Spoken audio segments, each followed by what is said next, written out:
Alô, amigos e amigas, estamos iniciando o nosso Economia e Desenvolvimento desta semana.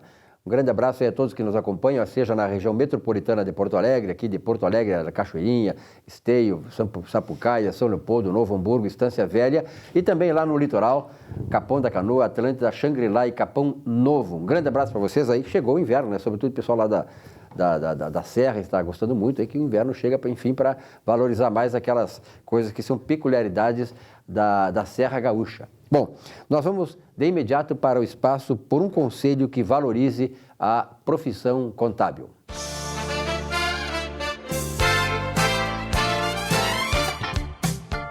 Bom, nesse espaço estamos recebendo aqui 4 integrantes dessa chapa, né, desse movimento que está se opondo aí ao Conselho Regional de Contabilidade do Rio Grande do Sul. E entre eles, João Batista Azevedo. João, prazer em tê-lo aqui. Prazer. O que te levou a integrar essa chapa aí, por um conselho que valoriza a profissão contábil, João? Bem, inicialmente gostaria de cumprimentar a todos aqui. Nós já participamos das atividades profissionais há muitos anos. Fiquei algum tempo fora, agora o Salésio me convidou para novamente integrar essa chapa. E, basicamente, a nossa luta é a mesma de 30 anos atrás, valorização profissional. Ocorre que nós, da profissão contábil, cada vez estamos sendo mais exigidos por organismos estaduais, municipais e federais, e com isso teria que vir uma contrapartida de valorização que a gente não está enxergando, não estamos sentindo essa valorização. O que a gente reputa isso? Uma atuação mais forte das entidades, principalmente o Conselho, que é um órgão de defesa e registro e defesa profissional.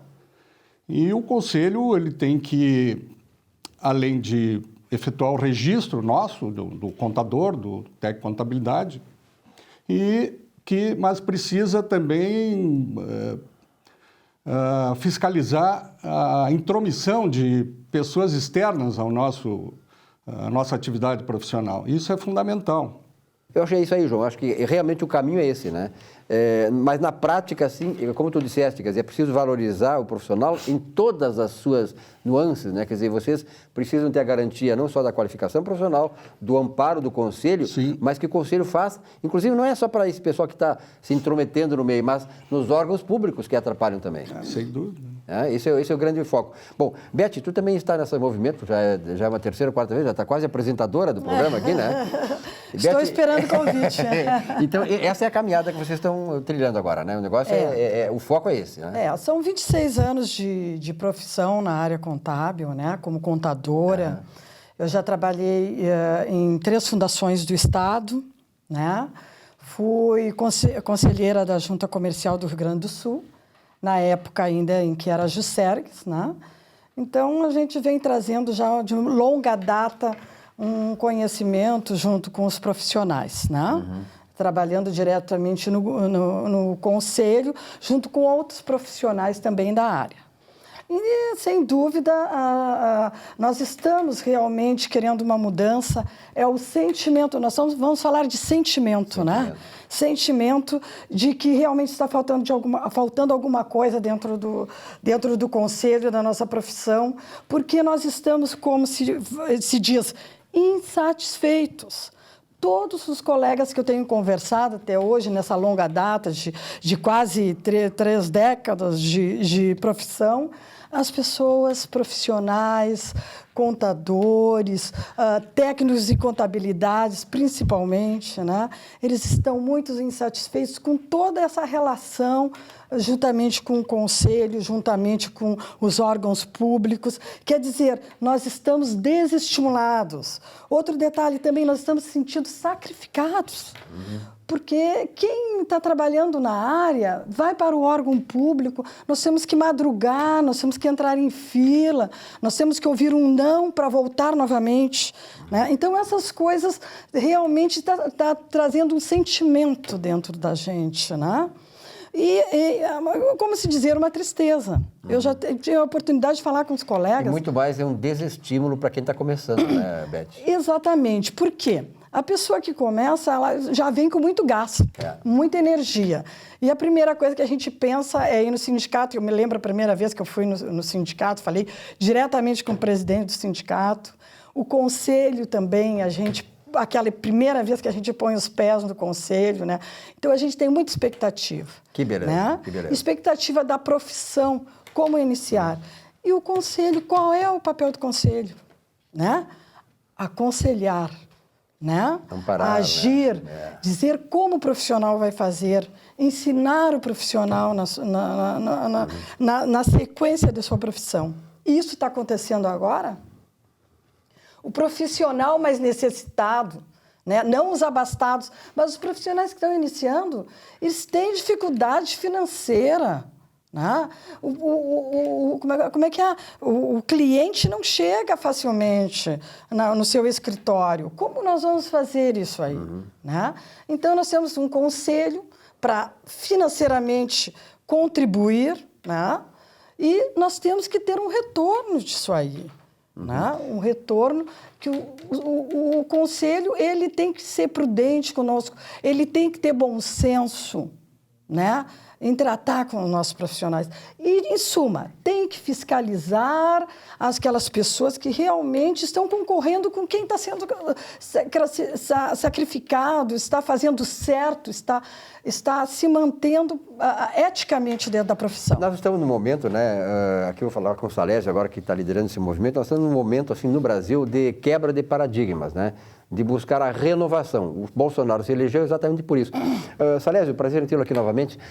Vocês estão, qual é a estratégia que vocês estão usando? Eu vi que esse pessoal aqui é guerreiro, batalhador, sabe o que quer, né? Tem o foco naquilo que vocês estão tentando buscar, mas qual é a estratégia de você do ponto de vista político para alcançar maior número de adesões? Porque, veja bem, o Bolsonaro ganhou a eleição sem dinheiro, mas com o apoio, sobretudo, de uma nova mentalidade, da necessidade de renovação, usando as mídias sociais. Isso é verdade. Eu acho que nós, quer dizer, na verdade o Bolsonaro aprendeu conosco. Tá? O Bolsonaro aprendeu conosco, porque na verdade nós há muitos anos estamos participando dessas campanhas sem recursos. E está na hora dos nossos colegas, enfim, dos contadores da contabilidade, se dar conta que a contabilidade ela é muito importante para a sociedade. A contabilidade é o que faz, que integra os agentes econômicos e sociais e realiza seus negócios. Sem contabilidade não existe sistema econômico. Sem a contabilidade não existe agente produtivo. Nós somos muito importantes para não termos o valor que temos. E a responsabilidade é de quem? É de quem deveria agir no sentido de proteger a sua provisão e não faz.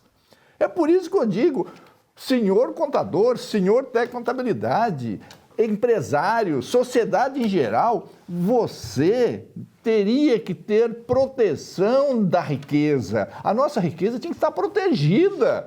Está protegida? Existe desvio de tudo quanto é ordem. Por quê? Porque a contabilidade não é fiscalizada, a contabilidade não é protegida, porque se fosse protegida, pode ficar certo. Nós teríamos muito mais recurso e o povo estaria muito mais feliz. Nós estaríamos investindo na produção, no emprego, na renda, em tudo que é de bom nessa sociedade. A contabilidade não é protegida e o responsável é o Conselho de Contabilidade. Nós temos que mudar. Nós vamos agora para Brasília, sim, nós vamos pedir a intervenção no Conselho Federal, porque eles estão usando o dinheiro nosso, não para proteger a riqueza nacional, eles estão para desviar para terceiros, para grupos, para pessoas, é festa. Só o que eles sabem fazer é festa, mas não sabem proteger. E nós queremos a proteção. Então é isso, nós estamos o quê? Selecionando pessoas qualificadas, pessoas ricas, pessoas de coração grande, pessoas que querem fazer o bem. Nós estamos com João Batista Azevedo, ele não precisava estar aqui conosco, mas ele está se dispondo a vir aqui porque ele acha que realmente precisamos mudar. Nós temos a Beth, nós temos o Cristiano, nós temos um grupo de pessoas que são milionárias, são pessoas que têm coração grande. E quando eu digo milionária, não é que tenham dinheiro, é que eles querem um bem, e nós queremos o bem. É isso, não é isso, Cristiano? Isso é isso. É isso, Cristiano, e aí a tua avaliação? Silvio, obrigado mais uma vez pela participação no programa. O que o colega João, a Beth e o Salésio colocaram é aquilo que a gente vem falando. Eu estou muito feliz porque a gente está alcançando assim, um número muito grande de colegas, tá? Que estão se fazendo a seguinte pergunta: o que querem para a profissão contábil? É isso que está acontecendo? É isso que a gente tem? É isso que você quer, colega? Porque nós não queremos o que está presente. A gente quer resgatar o prestígio, a valorização que a gente teve em outro tempo, tá? Silvio, é muito importante que a gente tenha presente que o que a Beth bem colocou, o profissional, ele vai repartições, é isso, ele recebe, não. Hoje, a contabilidade está se resumindo a obrigações acessórias. Quem entrega obrigações acessórias, esse é o bom profissional. E se pôs de lado a contabilidade, se pôs de lado a questão que o Salésio bem ponderou, da gente ter uma preocupação com a sociedade e validar situações, validar números, propor para as empresas elas terem um documento validado pelo profissional. Isso se pôs de lado para se colocar obrigações acessórias das mais variáveis e das mais complexas possíveis. Pelo que eu vejo, assim, os conselhos de contabilidade, seja lá federal ou estaduais, sobretudo aqui do Rio Grande do Sul, que é mais próximo, eles são protagonistas de si próprios, né, quando deveriam ser protagonistas de uma profissão. Exato, Silvio. Então, para isso, a gente precisa, na verdade, ter um conselho forte, atuante, como a gente já colocou, ele tem que ser inclusivo, conforme a Beth colocou. Os novos profissionais, eles sequer conhecem a sede do conselho. Eles não são... O conselho não atrai, não puxa eles para que eles integrem, para eles estarem incluídos ali. É curso de ECF, de E-Social, é só essa preocupação. Não tem um curso, olha, vamos contabilizar, o profissional tem que atuar da seguinte maneira, ou aplique-se o código de ética, que recentemente foi modificado e que não trouxe proteção nenhuma. Então, a gente se insurge quanto a isso. Perfeito. João Batista, e aí? Vamos concluir o nosso espaço aqui. Qual é, para finalizar o espaço hoje? Bom, para finalizar, eu, como também milito já há muitos anos na nossa área, ouvindo os colegas aqui falando... Tu já viste muita coisa, né? Já vi muita coisa. E o que falta para o nosso país é controle e fiscalização. Ou seja, verdade. Quem é que controla o que é feito nas empresas, quem é que controla o que é feito no município, estado e aí tu inclui também as empresas públicas, né? Não, eu tenho a certeza, eu como economista, eu acompanho, o Soares é testemunho disso, eu tenho a certeza que muitas dessas bandalheiras que aconteceram na área pública não aconteceriam se tivéssemos uma contabilidade como vocês defendem hoje. Pura falta de fiscalização. Né? Pura falta de fiscalização. E não valorização do profissional da área contábil. Isso é fundamental para que as coisas funcionem normalmente. Tá? Não tem fiscalização. A nossa fiscalização que existe é relativa, porque temos vários organismos de fiscalização, auditorias, tribunais de contas, mas tudo que aparece, tudo que se faz, aparecem verdadeiros rombos aí no Tribunal de Contas, vão para o plenário dos tribunais e se passa a mão em cima, não acontece absolutamente nada. Pois é. E o profissional da área contábil, que está lá para registrar, controlar, fiscalizar, não é valorizado. É somente por isso. Né? Porque se fosse valorizado, a história seria outra, completamente diferente. Certeza. O Brasil não estaria no estado que está. Com certeza, é verdade. Isso é fundamental. E o que precisa para, no meu ponto de vista, precisa uma conscientização não só do profissional, mas uma conscientização da população em geral. E como é que tu faz isso? Tu faz isso com uma ação junto à população que não existe. Né? Não existe ação do conselho, nem de sindicato, não vejo. Se já não existe entre os profissionais, se imagina existir na população. Exatamente. Né? Então, sem isso, tu não vai conscientizar ninguém e não vai acontecer absolutamente nada. E nós vamos estar daqui a 20 anos, se eu estiver aqui ainda, falando a mesma coisa e batendo na mesma tecla. Mas com certeza, esse é o momento de mudar. A palavra final, Salésio. É isso aí. Nós contamos com a presença de todos os profissionais, né, nessa luta, nesse movimento, nessa campanha, e pedimos que os colegas, né, passassem a divulgar, passassem a comunicar-se com os demais colegas. Enfim, precisamos mudar. A profissão precisa mudar, a sociedade precisa estar mais protegida e é Com isso. certeza. E nós, evidentemente, como somos o culpado de tudo isso, estamos dispostos a mudar isso. Tá certo. Obrigado pela presença de todos vocês, liderados aqui pelo Salés D'Agostin, neste espaço por um conselho que defenda a profissão contábil.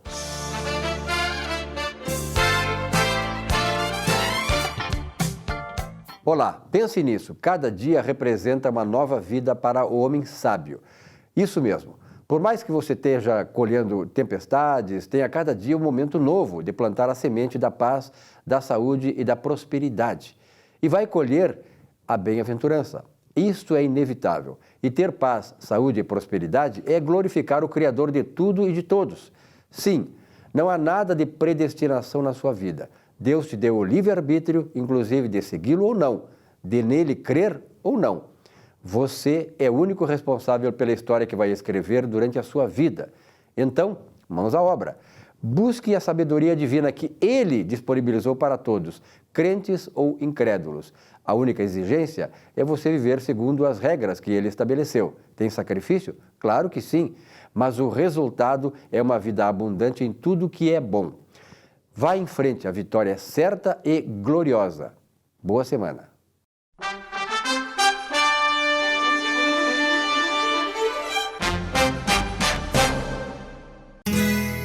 Ser gaúcho é preservar as tradições, é valorizar a educação e acreditar que um futuro melhor nasce nas páginas de um livro. É nossa tradição trabalhar duro. Temos orgulho do suor que escorre do rosto. Ele reconforta a alma e sedimenta uma vida digna. É nossa tradição valorizar o passado para desenvolver o futuro. CMPC Celulose Rio Grandense. Desenvolvimento é a nossa tradição.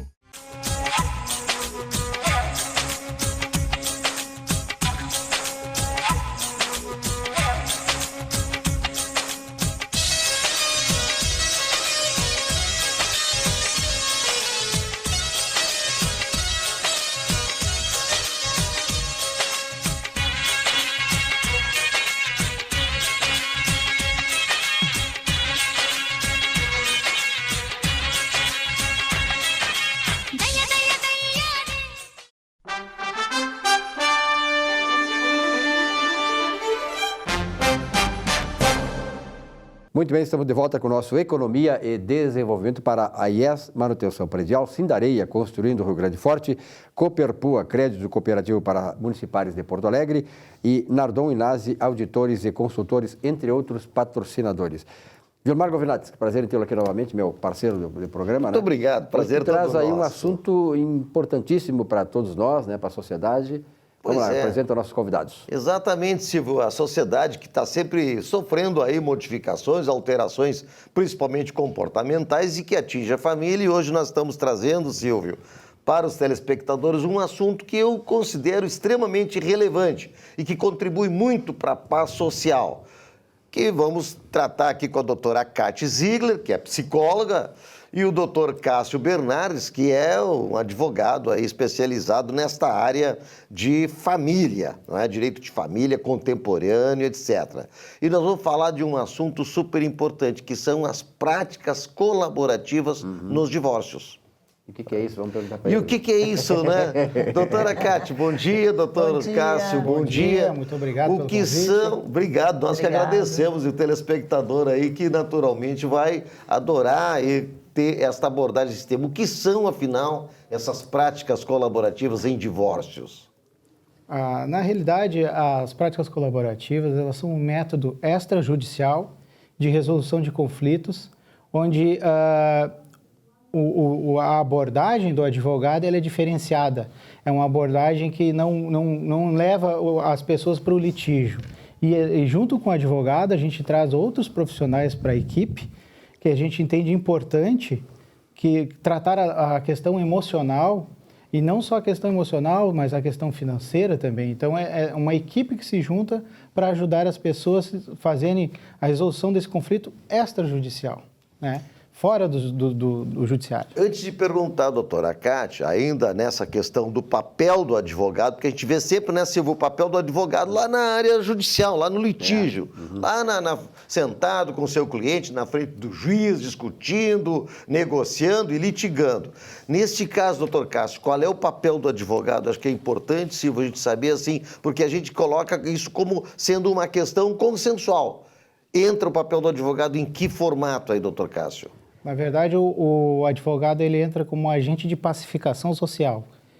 A ideia dele é ajudar o cliente a passar por aquele momento e orientar o cliente às melhores opções para que todo o contexto da família, no caso aqui nós falando do divórcio, ele tenha uma visão sistêmica, ele olha também para o outro lado, do outro divorciando e olha o papel também das crianças, né?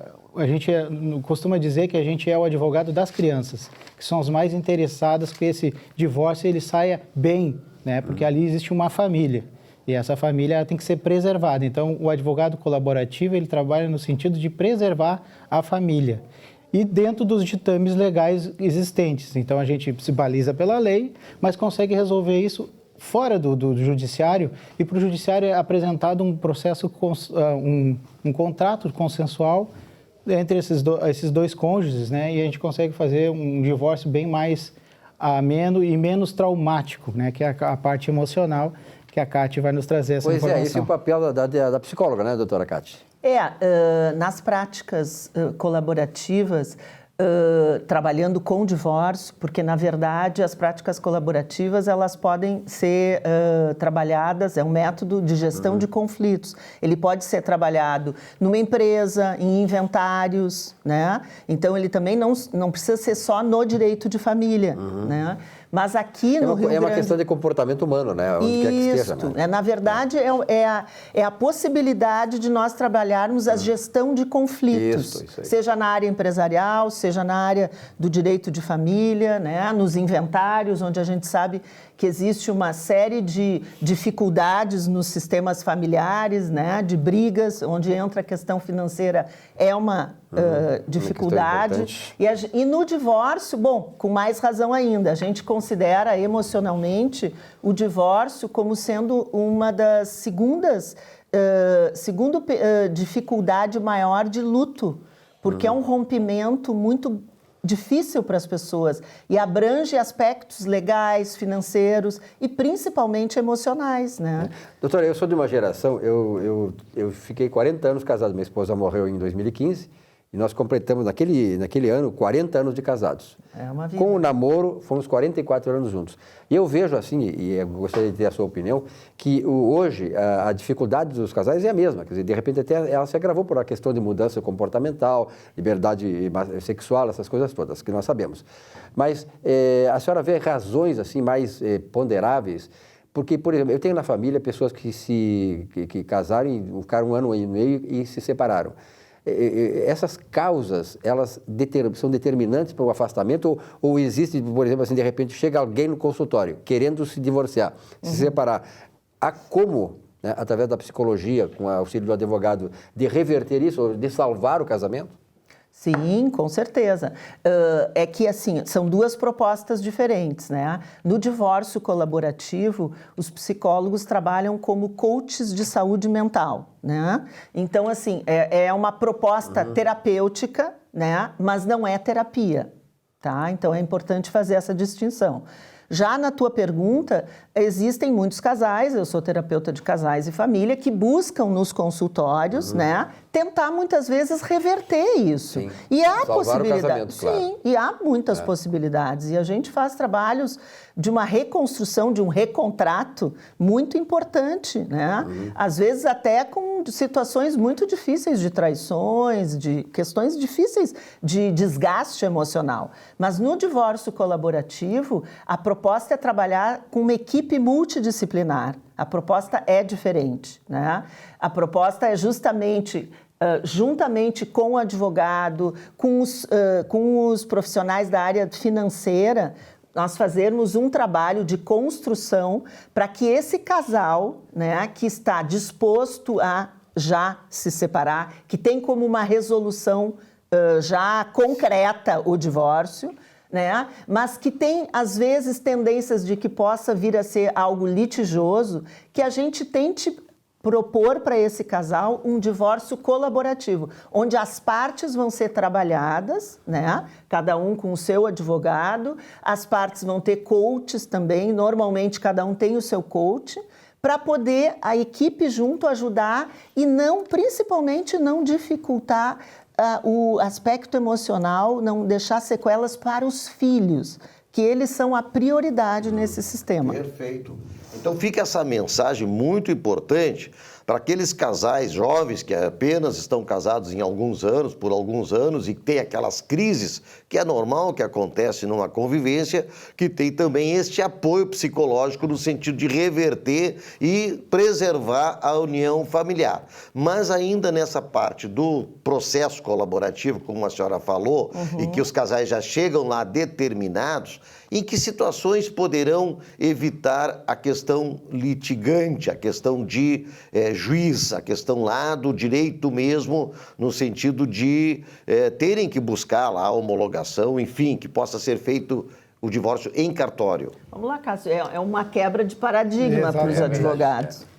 Na verdade, o grande diferencial da prática colaborativa está no profissional, no advogado colaborativo. Ele receber aquele cliente, apresentar uma solução que vai estar customizada para ele. E esse é o grande diferencial da prática colaborativa, é que a gente acompanha, o método tradicional, o advogado, ele toma as informações e defende seu cliente. A partir daquele momento, ele começa a representá-lo. Na prática colaborativa não é diferente, mas a gente já trabalha isso de uma forma, a gente conduz, a gente vai junto com o cliente, não retira ele daquele enfrentamento que ele tem que fazer, que ele tem que enfrentar aquele processo de divórcio para poder psicologicamente entender que houve o divórcio. Então, ele participa, é duro, é um processo que a gente senta na mesa, mas a pessoa reconhece muita coisa na frente da outra pessoa. Ele é um sujeito ativo E da ele é sua ativo. experiência. Nós só fizemos parte do processo. A gente é auxilia diferente. na condução desse procedimento. É. E a pessoa está Muito ativa ali, interessante. então ela reconhece tudo aquilo, e entende e participa. E as pessoas, a gente entende que dando a decisão na mão das pessoas é muito melhor elas saberem. Elas são as pessoas que têm mais informação da vida delas e elas que vão tomar conta das suas decisões. E maior interesse de E que as maior coisas... interesse. E a gente está ali para auxiliar dentro dos ditames legais, Com das certeza. questões psicológicas e trazer uma solução customizada para aquilo ali. Hoje é dever de um advogado orientar o seu cliente, ou seja, quais os enfrentamentos, opções, né, que ele vai ter durante aquele procedimento judicial. Né? Mas se a gente puder fazer isso, orientando ele e dando o poder, empoderamento para ele poder decidir quando que vai poder se reunir, né? Diferente de uma sessão que é designada uma audiência por um magistrado, mas eu dizer, olha, na terça-feira eu posso ir lá. Então, vamos marcar terça-feira, olha, eu quero sair de férias, eu não quero falar, bom, então daqui a 30 dias. Agora, quando entra no judiciário, nós temos que seguir o rito do judiciário. Ou seja, tudo que o juiz mandar, a gente tem Mas que ir lá pode fazer. evitar o judiciário. A E não havendo filhos na menores, verdade, incapazes. É uma desjudicialização. Esse Essa é é a o proposta. objetivo. É para evitar o judiciário. Exatamente. Eu perguntar para vocês o seguinte, ó, chega um casal lá, digamos, hoje o casal, estou me referindo a homem e mulher. Qual deles, digamos assim, é mais assim, provavelmente é o que menos quer um acordo, digamos? Vocês vão tentar um acordo. É a mulher ou o homem? E qual é a causa principal de não haver um acordo? É a traição? Não, na verdade, assim, o que a gente observa, a gente sempre diz que eu tenho um professor Conrado, ele sempre diz que bate o judiciário os restos dos amores, né? Dos relacionamentos. Mas, na verdade, assim, hoje está bem equivalente, bem igual essa questão homem e mulher. Eu tenho clientes homens que me procuram para fazer o divórcio, que eles estão mais preparados emocionalmente e querem fazer isso, e aí a esposa recebe aquela informação e aí ela é menos informada e aí é mais difícil ela aceitar, mas depois conversando a gente consegue evoluir. E também tenho casos de que mulheres me procuram para fazer o divórcio. Então está bem igual, não existe mais essa questão do homem pedindo o divórcio, a mulher, isso está bem equilibrado. A questão que tu falaste do qual é o motivo, né? Olha, nós temos vários motivos, né? Mas a maioria dos motivos são desinteresse. Às vezes as pessoas não conseguem mais aquela convivência, perdeu aquela essência e por algum motivo as pessoas não conseguem... Esfriou o amor, né? Esfriou. Algumas questões, alguns casos são mais raros, mas também as questões patrimoniais, né? Doutora Cátia, as crianças, os filhos menores ou até filhos maiores também estão dentro desta assistência que os senhores dão? No divórcio colaborativo, o mais interessante é que os filhos têm um profissional que seja eles são as vozes, né? Esse profissional é a voz das crianças, porque é um sofrimento, que é o especialista infantil. Perfeito. Então, os psicólogos podem atuar como coach de saúde, né? E também como especialista infantil. Mas está dentro desse processo que os senhores oferecem. Está dentro dessa equipe multidisciplinar. Perfeito. Porque a gente acredita que as crianças, e mesmo adolescentes, né, crianças, filhos maiores, eles são muito prejudicados num divórcio. Né? E as sequelas, às vezes, ficam para sempre. Né? Normalmente, tu acaba estabelecendo relações afetivas, muitas vezes difíceis. Lá, tu vai avaliar por um divórcio lá atrás, né, mal elaborado dos seus próprios pais. Então, a importância de preservar esses filhos. E essa preservação é através desse especialista e também através dos coaches que trabalham com os cônjuges para que esse conflito seja minimizado. E esses rancores não é que vão ser esquecidos, mas são amenizados. Bom, olha, esse é um assunto, eu tenho certeza que você que está nos assistindo aqui gostaria que ficasse mais tempo aqui, né? Realmente é um assunto importantíssimo hoje e socialmente necessário. Parabéns ao que vocês fazem, sobretudo porque eles estão buscando evitar o conflito, reduzir os conflitos.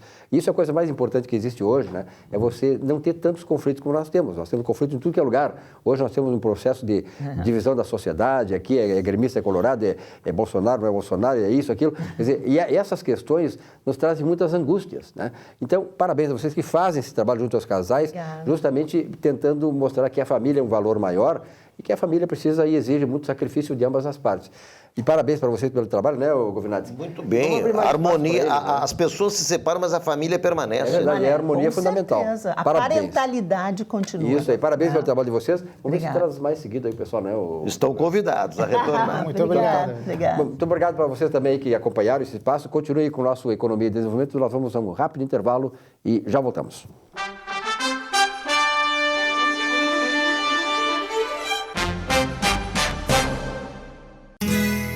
Ser gaúcho é preservar as tradições, é valorizar a educação e acreditar que um futuro melhor nasce nas páginas de um livro. É nossa tradição trabalhar duro. Temos orgulho do suor que escorre do rosto. Ele reconforta a alma e sedimenta uma vida digna. É nossa tradição valorizar o passado para desenvolver o futuro. CMPC Celulose Rio Grandense. Desenvolvimento é a nossa tradição.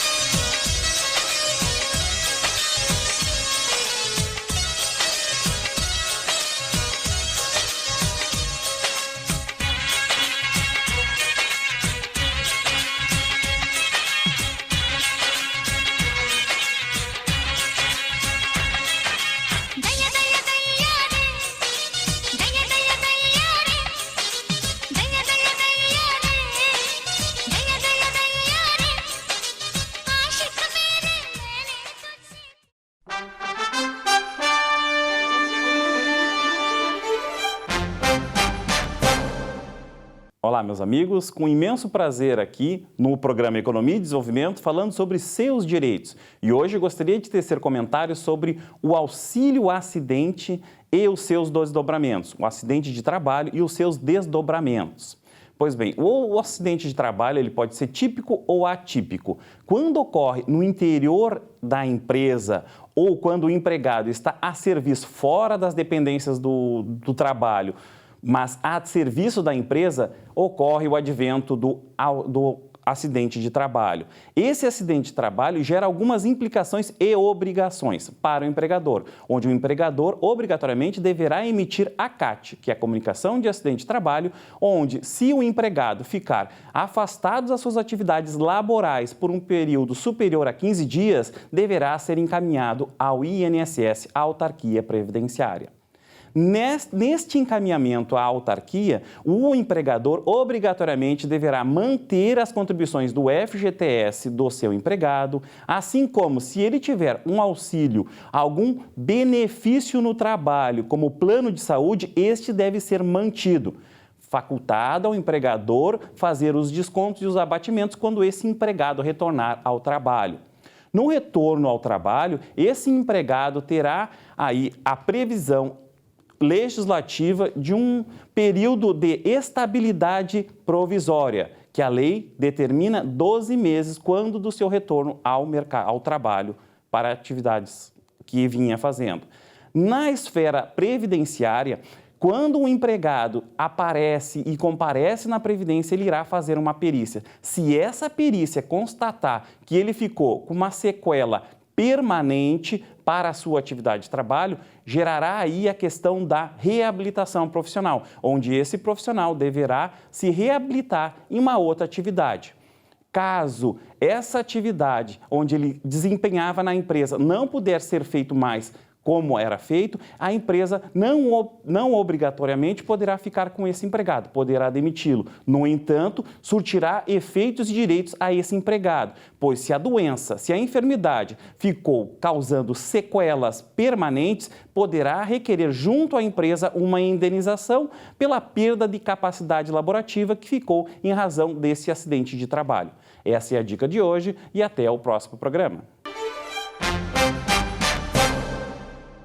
Bem-vindo ao nosso programa Economia e Desenvolvimento, bloco Meu Nome é Jorge. Eu queria abrir esse bloco me solidarizando com a família dos 2 soldados que enfrentaram dois bandidos aqui na rua Paulinho de Azurém. Eu acho que todo o Rio Grande do Sul está enlutado hoje. Queria me solidarizar a todos os familiares, esses que estavam defendendo a sociedade.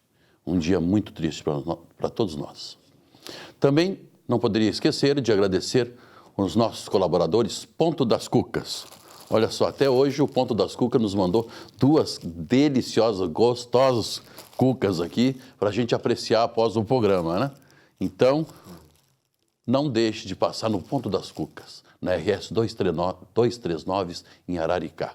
É só falar com o Vilmar que ele vai atender vocês, um atendimento familiar. E também Noemi Aluguéis, da imobiliária Noemi Aluguéis de Capão da Canoa. Agradecer os nossos colaboradores, são muito especiais. Hoje nós temos um entrevistado. Ele está no seu 4º mandato de vereador, natural de Antagorda, 64 anos de idade, concorreu a deputado federal em 2018, foi autor da Lei 2.487, que favorece as pessoas de idade com mais de 60 anos e também pessoas com deficiência a escolher o seu local de atendimento nos postos de saúde.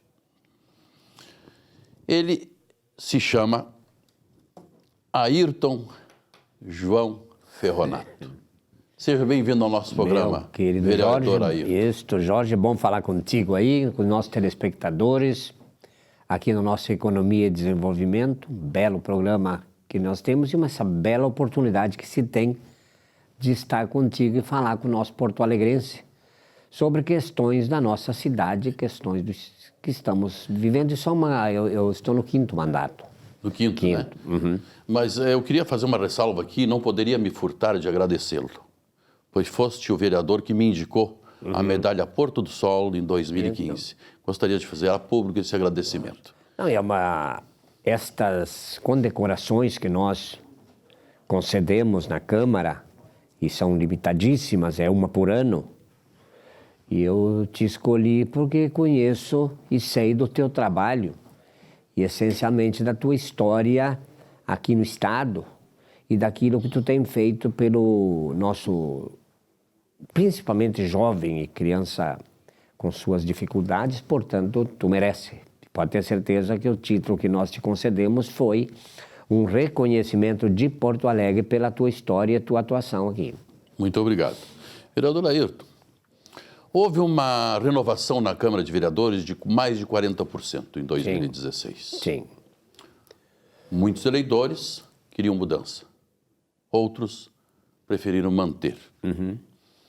O que leva a crer o vereador, por ter feito menos votação nas últimas eleições, na penúltima eleição, melhor, o que o vereador atribui a essa diferença, essa margem a menos de diferença dos seus eleitores? Sim.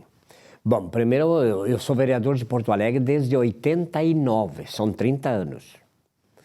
E eu fui vereador de 89 a 96, saí da Câmara em... Pelo PSB. PSB. Saí da Câmara em 97, 2008, 12 anos depois, 11, me candidatei, me reelegi.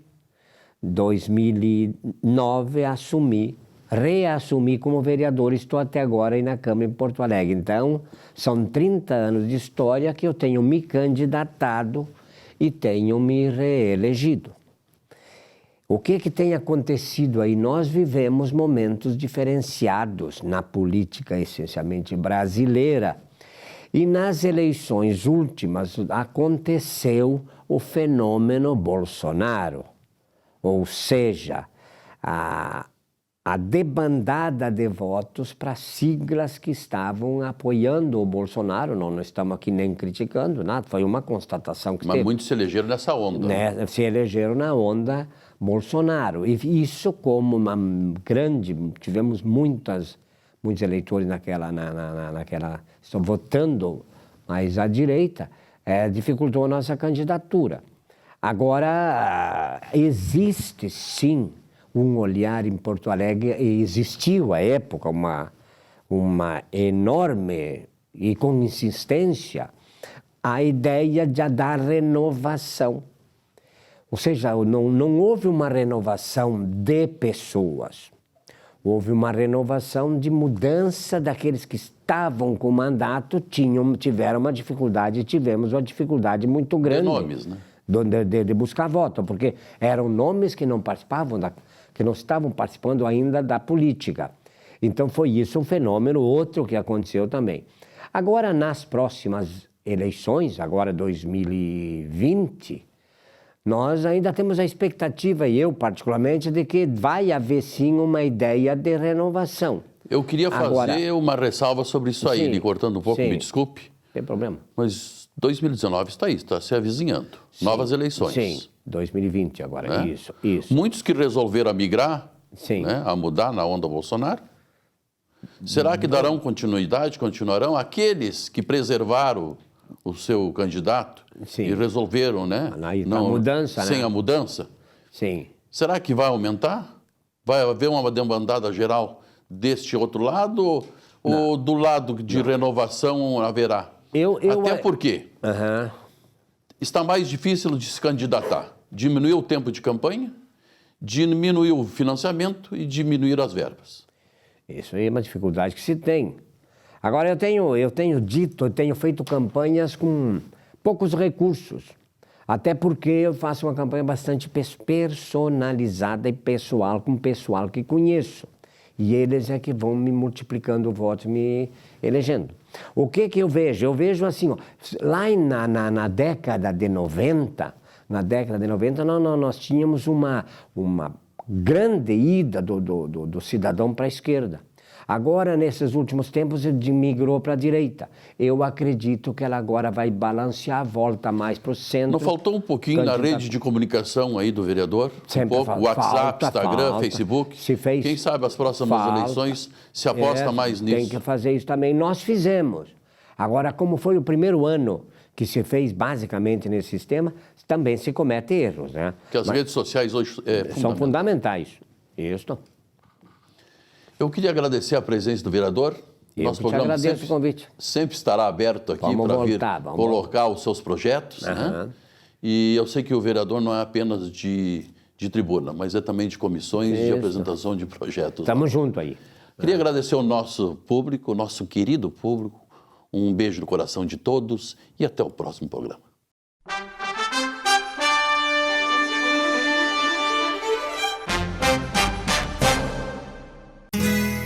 Ser gaúcho é preservar as tradições, é valorizar a educação e acreditar que um futuro melhor nasce nas páginas de um livro.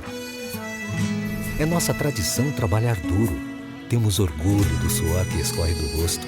Ele reconforta a alma e sedimenta uma vida digna. É nossa tradição valorizar o passado para desenvolver o futuro. CMPC Celulose Rio Grandense. Desenvolvimento é a nossa tradição.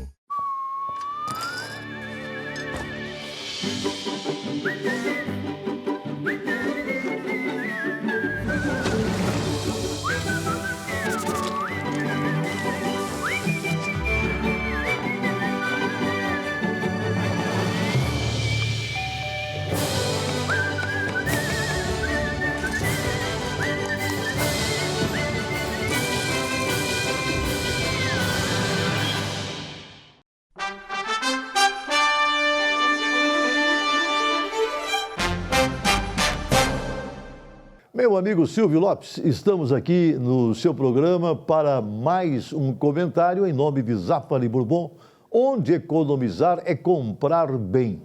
Mas olha, a administração pública é alguma coisa realmente muito melindrosa. Às vezes, a pessoa que está administrando, ela se envolve em determinadas maracutaias e ela não é disso, não é? Mas acaba se envolvendo. A gente não sabe por quê, tem muitas explicações. A Polícia Civil está querendo levantar, não, está fazendo levantamento mesmo, não é? Lá de um problema que está ligado ao DEMAB e a 2 ex-diretores do DEMAB. Aconteceu isso que eu vou falar lá no ano de 2012. São 2 diretores que estão sendo investigados, ex-diretores do DEMAB que estão sendo investigados. Olha o que eles fizeram. Eles tinham que construir 2 condomínios. E para construir 2 condomínios, eles tinham então 2 grandes áreas, e estas áreas elas tinham que ser preparadas para que esses condomínios fossem feitos. Não é que eles foram construir esses condomínios, não. Tinha que limpar a área, tinha que tirar as árvores que tinham na área, tirar a sujeira toda, tirar o mato, não é? Deixar a área pronta para se construir 2 condomínios. O condomínio, um deles, o Senhor do Bonfim, é um dos condomínios. E a empresa Conterra, que está envolvida nesse problema todo. Só que foram fazer a verificação e o próprio DEMAB, na época, fez um levantamento dos problemas que havia lá na área.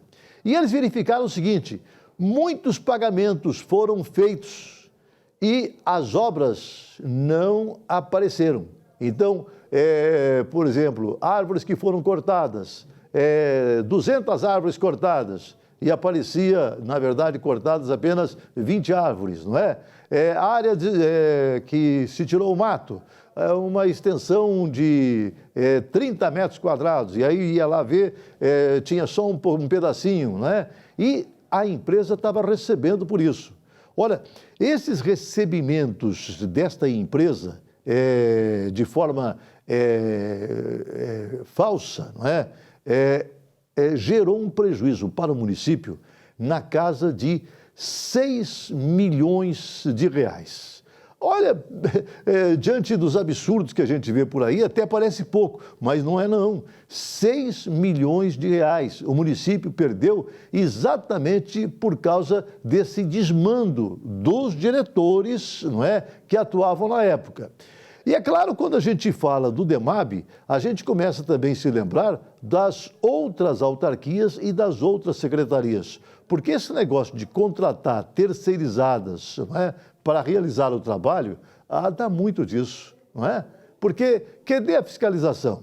Porque o município, ele tem obrigação de fiscalizar. Olha, foi feito esse serviço aqui, cortou 10 árvores, eu vou lá contar, vou ver, vou checar, só depois que eu faço o pagamento. Agora, quando muitas vezes na moleza que tem o pessoal, né, às vezes trata o serviço público de uma forma secundária, então aí, olha, você cortou 10 árvores, né, então vou te pagar aqui já por 10 árvores, não é?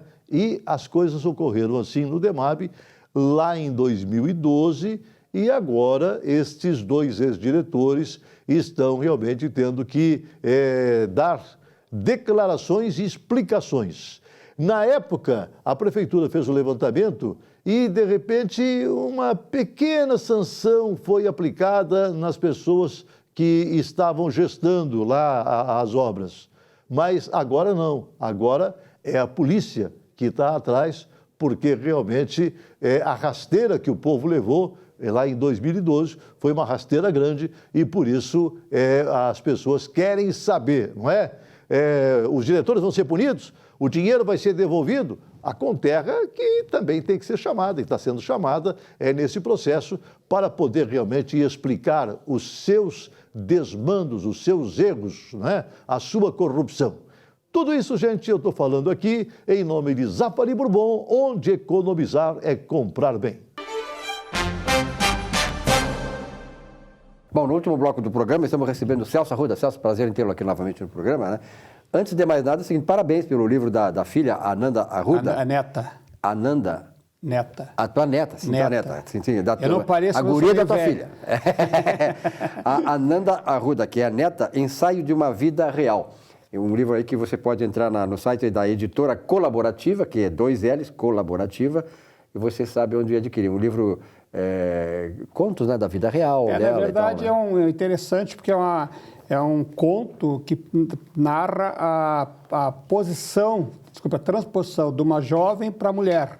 Então, é um livro bem interessante para quem tem filhas nessa idade, filhas e filhos, né? Que quando o jovem deixa de ser adolescente, passa a entrar no mundo mais de adulto. Ou até netos também, né? Netos, né? No caso, netos, né? Essa transição ela foi bem feliz na história, é um livro bem interessante, recomendado não só para os jovens, mas também para os pais e avós, que nem eu, né? Principalmente os avós que recém receberam mais uma netinha, como é o meu caso, que recebi ontem. Parabéns! Já vou recomendar o livro para a família. É verdade. Bom, o Vilmar, ele veio nos falar aqui sobre o ICMS, uma nova alteração aí do governo. Né? Na verdade, assim, né, Silvio, dentro dessa essa voracidade fiscal que os órgãos têm, todos a nível municipal, estadual e federal, e é uma coisa apartidária, infelizmente, a gente já acompanhar nos últimos anos, a voracidade fiscal vem aumentando cada vez mais, atinge pessoas físicas, né, que a tabela do imposto há 8 anos que não é corrigida, então isso é um absurdo, né, é um confisco fiscal. E agora o Estado do Rio Grande do Sul foi, digamos, presenteado com um decreto, né, foi assinado em outubro do ano passado, mas começou a vigorar a partir de março desse ano, que muda a forma de controle e arrecadação do ICMS incidência sobre produtos que são a figura da substituição tributária. O que significa isso? Existe uma figura da ST, que a gente chama, que quem paga é o produtor, ele calcula todos os preços da cadeia até chegar no consumidor final e recolhe no produtor. Para o Estado é muito mais fácil. Em vez de arrecadar, em vez de controlar 500 mil por empresa, controla meia dúzia. Só que o STF teve uma decisão lá em 2016 e o nosso Estado aproveitou e criou um decreto, assinado do governo anterior, que vigora agora, aonde está gerando muita confusão nas empresas, muito trabalho e mais imposto para pagar. E mais uma vez estamos diante de uma arrecadação de imposto que a gente não sabe para onde vai e que as empresas, os empresários estão cada vez mais com mais dificuldade de cumprir essa nova sistemática do ICMS e ST. Se recomenda sempre que se faça um estudo profundo, mas realmente veio para onerar mais empresas. E hoje, até eu li recentemente no jornal que é um movimento do Partido Novo na Assembleia para tentar derrubar isso. Só que o governo do Estado se mostra reticente. Eu fiz várias reuniões na Cefaz já, e ele começou a entrar o dinheiro e eles não querem abrir mão disso. O governo patrulha tudo, né, o Vilmar? Celso, e para também que a gente possa entender, até explicar para o nosso telespectador, é que em se tratando de um decreto, e isto é de competência exclusiva do Executivo, mesmo que a Assembleia Legislativa, mesmo que os deputados estaduais façam maior pressão, não é? Continua sendo competência do governo do Estado, que, aliás, se elegeu falando que ia aliviar o peso tributário dos contribuintes. Esse decreto, então, é do ano passado, quer dizer, então foi editado pelo governador, Sartori, mas vigendo a partir de março desse ano, ou seja, já vigência do mandato de Eduardo Leite, que poderia ter aliviado, então, essa situação se efetivamente dissesse aquilo que ele, cumprisse aquilo que ele disse na campanha, que era só sair da cadeira, que dinheiro iria ter... Não é só sair da cadeira, tirar a bunda da cadeira. Eu não quis também, que achei cadeira. pesado aquele termo em respeito ao próprio governador, não é? Achei que aquele debate ali teve este ponto fraco, não é? De deselegância. No resto, tudo bem. Os debates das ideias valem, mas o debate, quando baixa o nível, não é legal. Para encerrar, o Celso, quer dizer, hoje o empresário agora tem que cada vez mais socorrer de vocês, da orientação de vocês. Na verdade, assim, né, Silvio? E aí, nesse decreto, né, que é o 54.068, desculpa, 608, ele tem uma injustiça muito grande, que é o seguinte: quando eu apuro o ICMS, eu, varejista, eu tenho que recolher no mês seguinte. Quando eu tenho crédito, fica lá no governo do estado para pagar quando eles puderem. Então, é a injustiça do decreto. Então, hein? Não faz o abatimento daquilo que tem que pagar. Não, na verdade, assim, quando eu, contribuinte, eu, varejista, tenho que recolher o ICMS, eu recolho no mês seguinte. Quando a minha operação gerou crédito ICMS, nesse caso, o Estado manda escrever um crédito, que eles não sabem quando vão devolver. Agora, tu tem que pagar. Tem que pagar. Essa é a chamada injustiça fiscal. Exatamente. Bom, Celso, obrigado pela tua presença aqui. Venha com mais tempo aqui nos próximos dias, porque realmente essas questões tributárias, de injustiça fiscal, é uma coisa que sempre, né, o Vilmar, chama muita atenção e é necessário o pessoal ter esclarecimento, não só as pessoas físicas, como as jurídicas, né? Estou à disposição e, mais uma vez, obrigado pelo convite e obrigado pela companhia de vocês dois. Obrigado. Tá bom. Então, muito obrigado pela presença de todos vocês também aí no seu televisor, acompanhando o nosso Economia e Desenvolvimento. Nós ficamos por aqui. Uma bela semana de trabalho para todos vocês. Voltamos na semana que vem. Até lá.